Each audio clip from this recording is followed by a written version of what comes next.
وَأَنبَتْنَا عَلَيْهِ شَجَرَةً مِّن يَقْطِينٍ۔ حضرت یونس علیہ السلام کے واقعے میں اس کا ذکر آتا ہے کہ کدو کا پودا وغیرہ، اس کی شاخ وغیرہ دکھائی گئی ہے، تو جڑ کہیں گے، کیا کہیں گے اس کو؟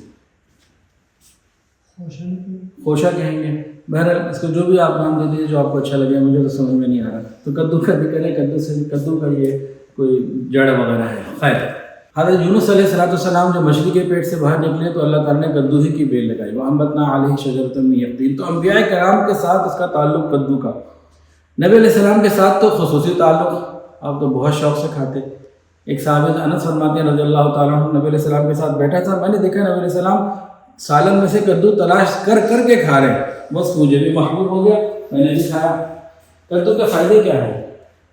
سنت رسول صلی اللہ علیہ وسلم۔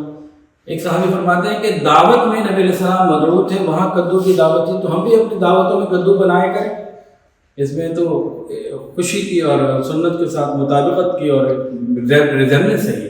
اچھا، اینٹی آکسیڈنٹ ہے، دل کے لیے، جگر کے لیے مفید ہے، ہلکی غذا ہے، جلدی ہضم ہو جاتی ہے اور اندر جسم کو ٹھنڈک پہنچاتی ہے، اور بہت سارے اس کے فائدے ہیں کدو کے۔